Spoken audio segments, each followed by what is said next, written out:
إن الحمد لله نحمده ونستعينه ونستغفره ونعوذ بالله من شرور أنفسنا ومن سيئات أعمالنا من يهده الله فلا مضل له ومن يضلل فلا هادي له وأشهد أن لا إله إلا الله وحده لا شريك له وأشهد أن سيدنا ومولانا محمدا عبده ورسوله أما بعد قال الله تعالى في القرآن الكريم بعد أعوذ بالله من الشيطان الرجيم يا أيها الذين آمنوا كتب عليكم الصيام كما كتب على الذين من قبلكم لعلكم تتقون وقال رسول الله صلى الله عليه وسلم من صام رمضان إيمانا واحتسابا غفر له ما تقدم من ذنبه.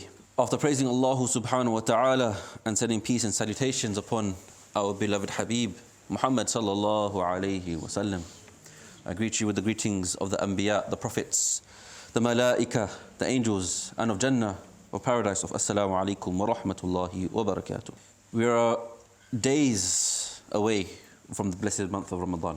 The preparation, as has been mentioned many times over the years that have gone, usually begins at least from Rajab, so that by the time that Ramadan arrives, we are in full flow and we just increase in our ibadah and we utilize the month and the blessings.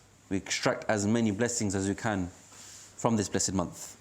Now, I've deliberately delayed talking about Ramadan until just before. The reason being is, if I mention it early in Shawwal to say that next month is Ramadan, you would have forgotten about it by a few weeks later, you would have forgotten about it.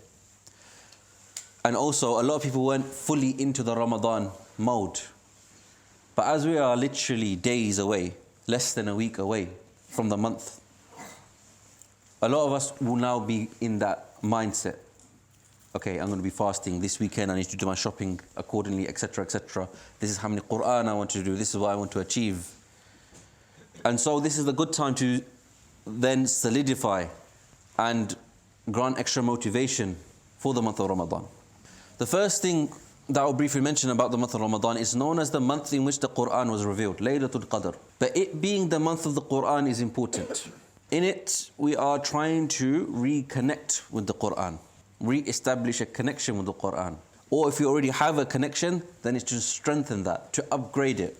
And one of the ways we can do that is by reading an English translation or listening to or attending talks about the Qur'an, or the Taraweeh Salah, in which the Qur'an is completed. One aspect is reading the Qur'an. Another is reading the translation and trying to understand what it's trying to say.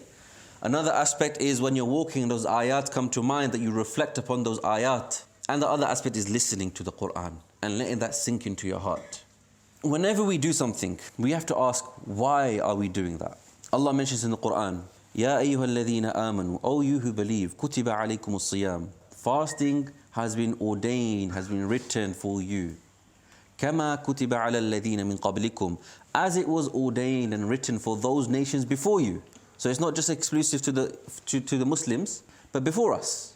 Why? Allah then mentions the purpose, not so that you can feel what the poor people feel like, which is the common answer. Why do you fast? Oh, do you feel like the poor people? No, no, no. Why do we fast? لَعَلَّكُمْ تَتَّقُونَ, so that we may perhaps gain taqwa. Now, what is taqwa? Taqwa is being conscious of Allah. You hear the phrase often, ittaqullah, and it's translated as fear Allah. But taqwa isn't just fear, it's being conscious of Allah. So like when you are about to do a sin and you remember Allah is watching you, you are fearful of His punishment, yes. You're fearful of disobeying Allah. But also when it comes to a good deed, you rush to do that because you know it pleases Allah. Ramadan is an excellent example of taqwa. Why? In the first few days, or especially in the first day, once you've commenced your fast, during the day, your habit at times will kick in. You'll reach for that glass of water, or you'll start to make that coffee or that tea. You put that food in your mouth, and all of a sudden, oh no, I'm fasting. And you stop that, you remove that. At that moment, you have exercised taqwa. This month is a training camp for you to understand taqwa. Just as I give up my food, my water, and for the married people, they give up marital relations. You give up the necessities of life. You are teaching yourself, if I can give up the necessities of life for this short time, how short is my life in this world? I can surely give up some of these sins that I know are doing me harm, that I know are disconnecting me from Allah subhanahu wa ta'ala. And surely I can pray my salah. I don't need to worry about waiting in line to get my food. No, you've got time. And so you are constantly reminded of taqwa. You are being trained about taqwa. This is the objective. What helps us to fast? With actions, Allah subhanahu wa ta'ala has given us actions for a reason. Salah for a reason. It's one of the greatest way of remembering Allah subhanahu wa ta'ala, connecting with Him, being thankful to Him. And for us, it helps us, it grants us ease. Ramadan isn't just a program to lose weight. Although, astaghfirullah, as the time gets shorter, we end up putting on more weight because we have more time to eat, right? But of the virtues is, I mentioned Laylatul Qadr. There's a night in which it's better than 1,000 nights. The doors of mercy are open. The doors of Jahannam are closed. And the shayateen are chained up. It is a reward in which Allah rewards you directly by Himself. The fasting person, he experiences two delights. One at the time of iftar because now he can eat. And the other one when he meets his Lord. Why? Because the reward is with Allah. There's 8 main gates of paradise, of Jannah. There's the gate of Salah, etc., etc., etc. And there's a specific gate. It's not known as the gate of fasting. It's known as Bab al-Rayyan, the gate of al-Rayyan. Those that fasted will be able to enter through that. Just while I'm on the topic of the 8 gates of paradise, after your wudu, if you say the second kalima, Ashhadu an la ilaha illallah wahdahu la sharika lah, wa ashhadu anna Muhammadan abduhu wa rasuluh, followed by the dua, Allahumma ja'alni min at-tawwabin wa ja'alni min al-mutatahhirin. Every time you do wudu, you will get the reward of having all 8 gates of paradise open and you can walk through whichever one you want to. And so as I mentioned a few weeks back, what prevents us from praying salah at times? It is the lack of having wudu.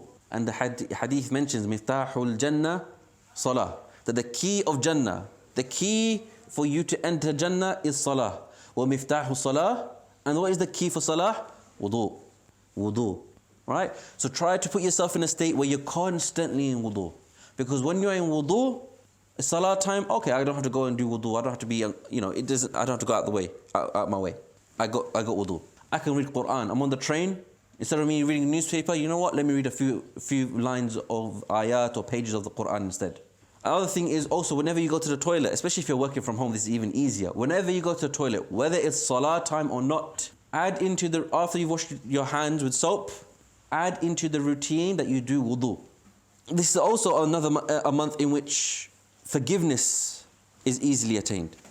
I mentioned the hadith, Man sama Ramadan, whoever fasts Ramadan, imanan, with faith, with belief, wahtisaban, and in hope of reward, غُفِرَ لَهُ مَا تَقَدَّمَ مِنْ ذَنْبِهِ. His previous sins will be forgiven. So it is a month in which we need to elevate our istighfar. We need to do more of it and ask Allah for forgiveness. And why is this important? The thing that is stopping our connection with Allah is that we are being attacked by our sins. We do certain sins and it makes that thread or that rope weaker. And so by getting used to the habit of saying astaghfirullah, seeking forgiveness, feeling guilty about a sin, making dua to allow you to help you to get away from that sin, and then ultimately abandoning that sin, that will remove that blockage and will help you to gain closeness to Allah. So if you feel, you know what, I'm trying to find this thing, I've got this blockage in my wealth, I've got this, do istighfar. It could be a sin that is stopping you from attaining that. Everything has a spiritual link. Our society has numbed the spiritual thing. In fact, there's an attack on the spiritual aspect of it. They only want you to focus on the physical and the mental aspect of it. But the spiritual aspect is real. If we really believe that Allah is Ar-Razaq, the one that gives us sustenance, that gives us wealth, we need to understand that there is a spiritual link. Somebody can have millions or billions of pounds, but because they lack that spiritual link, there's no barakah in what they have. In fact, those that are super wealthy are often the ones that are the most depressed because that spiritual link is missing. With this month, we need to develop that spiritual link. We have to try our best to stop looking at what other people have, because when we look at what other people have, We are setting our benchmark as what they have. They have X, Y, and Z. Okay, that's what I need to achieve. Now, I'm not saying that you can't be, optimistic, hopeful, aim big. Aim big. No problem with that. You want to be wealthy? Alhamdulillah. Many Sahaba were millionaires. Some of them were billionaires. They have too much wealth. That is a blessing of Allah. But the thing that they had is they had a disconnect from the dunya. They knew the ultimate purpose was that this is just a means for my afterlife. When we look at people that have X, Y, and Z, what we're doing is we're hoping for more and more of the dunya. Whereas a lot of people aren't, there's nothing written that everybody's going to be a millionaire, that everybody's going to be a billionaire. Some people will be really poor, some people will be really rich. We don't know where we're going to be. But what we can control is that the hadith mentions the one that is the most rich is the one who is content. I.e., what you have, be happy with what you have. There's going to be good months when a lot of money come in, and there's going to be months where money goes down. Especially when it comes to MOT, service, insurance, etc., etc. February, March, April is the worst for me. That's when it really dips into the savings. But understand that if you have the mindset that the wealth is not mine in the first place, it helps you to disconnect. One of the imams in, I'm not going to mention where because you might figure out who it is. One of the imams in somewhere in East London, not here. Many years back, his house was robbed and the people took quite a lot of money. But it's the reaction in a difficulty that really helps you by. Right? Patience at the time of a calamity is better for you. And so what he said when he was asked, he said, it came from Allah and Allah took it back. And that helps you. When you realize, it's not really mine. Allah's just given it to me for now. Try to set daily Sadaqah if you can. It doesn't have to be like £100 every single day. 50p, 20p, 10p, get your children involved. Get in the habit of giving Sadaqah every single day. Especially all the last 10 days, especially that day. You want to get in a position where you've guaranteed you've given Sadaqah on Laylatul Qadr. But try to build up to it. Try to make the family home active in what they do. Not just for the last 10 days and not just for the 27th night. Because we don't know definitely for 100% sure that's Laylatul Qadr, by the way. Yeah? Again, we'll mention that in a few weeks, inshallah. But try to set it every day in Ramadan. Little, 5p, 10p. Small but consistent. If you can do more, do more. But go for a lower threshold. Because you'll be more consistent like that. Technology has helped us to automate things. If you can automate it before Ramadan starts, excellent. In fact, set it just before Ramadan begins so that we don't go into the controversy of is it local sighting or Saudi sighting or is it Ramadan today or is it tomorrow? Start before, you'll still get the reward. And so with Ramadan approaching, let us actively plan. What do we want to achieve? What did I achieve last year? How much Quran did I do? Really try to reflect. Spend 2-3 minutes by yourself. If you're driving here, or if you're walking here, you're walking by yourself, just think, okay, last Ramadan, what did I achieve? What did I want to achieve? Did I achieve it? Yes. Did I not achieve it? You know what? I missed out on this thing. Okay, why was that? It's because I started off bad, maybe. I didn't pick it up. Because what happens is the first 1, 2, 3 days, you got all this power, this energy, and then you almost flatline, right? Because you burnt yourself out in those 3 days. I've experienced it myself. But what it is, you build it up. From Rajab, Sha'ban, then Ramadan comes. Then Ramadan you split it. First 10 days, middle 10 days, last 10 days. If you haven't started, you can start today. Connect with the Quran first and foremost. If you don't know how to read the Arabic language, there's nothing to be ashamed about. Seek a teacher. Find a teacher. If you want to learn a dua every single day, set yourself up to find those. Get that list of 30. Okay, on day 1 I'm memorizing this. Day 2 I'm memorizing this. Have it there. So it's all done. All your preparation is done before Ramadan. And then when you do those dua, on day 1 you learn the first one. On day 2 you learn the second one, but also use the first one. On day 3 you're doing 1, 2 and 3. On day 4, 1, 2, 3, 4. And repeat it after your salah. Your dua before salah, after salah. That way it will help you remember it as well. Set yourself that target this Ramadan, that this Ramadan will be the best Ramadan, inshallah. But first and foremost, make dua that you reach Ramadan.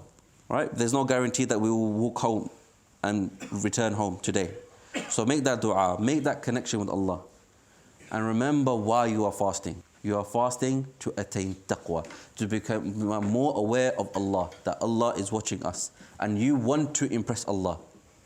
Just as a child will do an action for the parent to please their parents or please their teacher, we are the creation of Allah.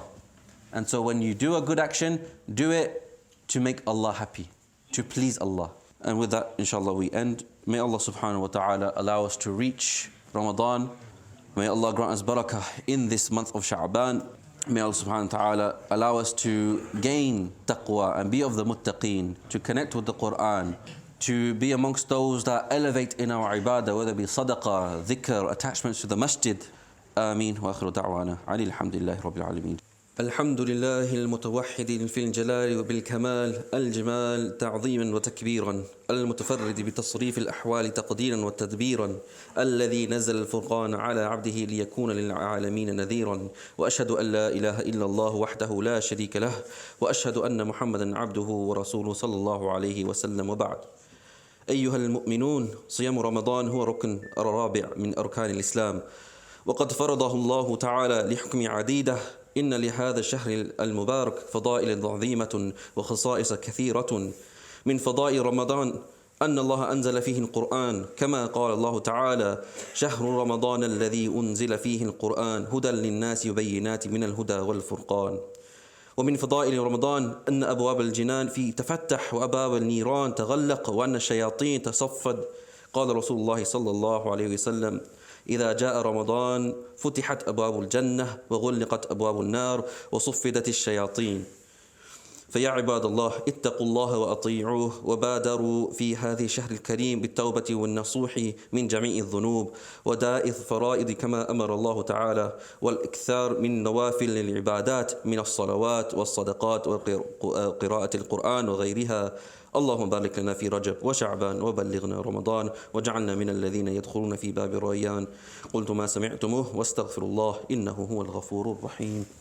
الحمد لله على إحسانه واشكر له على توفيقه وامتنانه، وأشهد أن لا إله إلا الله وحده لا شريك له تعظيما لشأنه، وأشهد أن محمدا عبده ورسوله الداعي إلى رضوانه صلى الله عليه وعلى آله وصحبه ومن تبعهم بإحسان إلى يوم الدين. وبعد.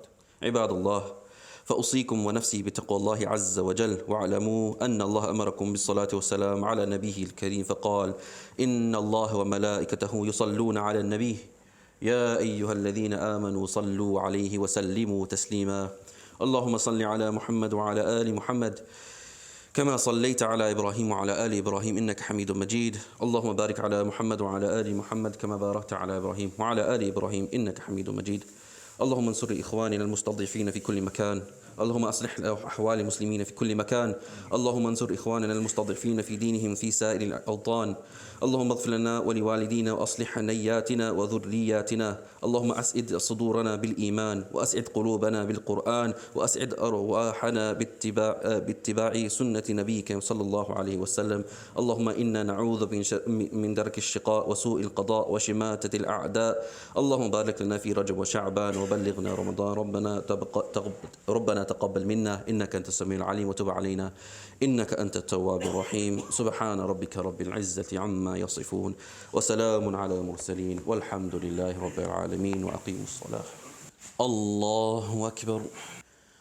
الحمد لله رب العالمين الرحمن الرحيم مالك يوم الدين. إياك نعبد وإياك نستعين. اهدنا الصراط المستقيم صراط الذين أنعمت عليهم غير المغضوب عليهم ولا الضالين.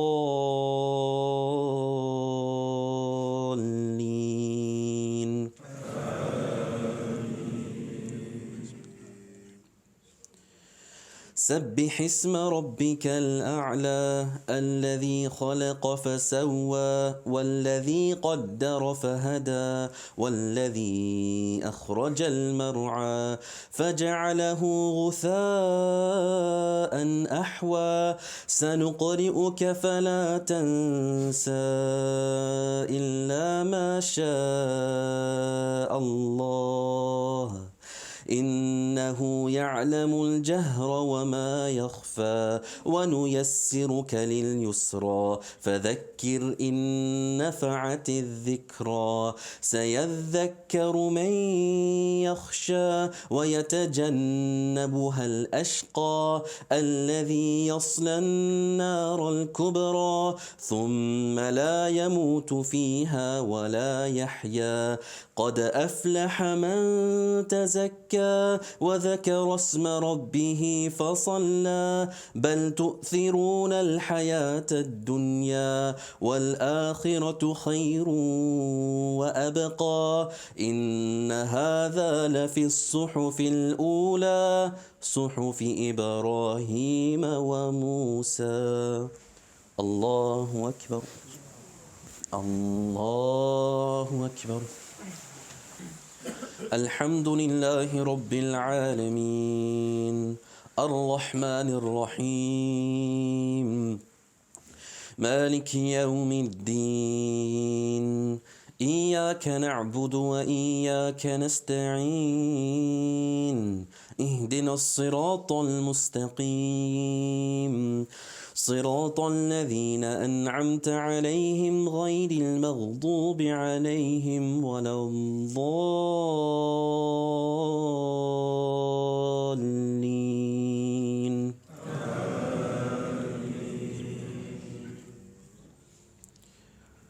قل هو الله أحد الله الصمد لم يلد ولم يولد ولم يكن له كفوا أحد. الله أكبر.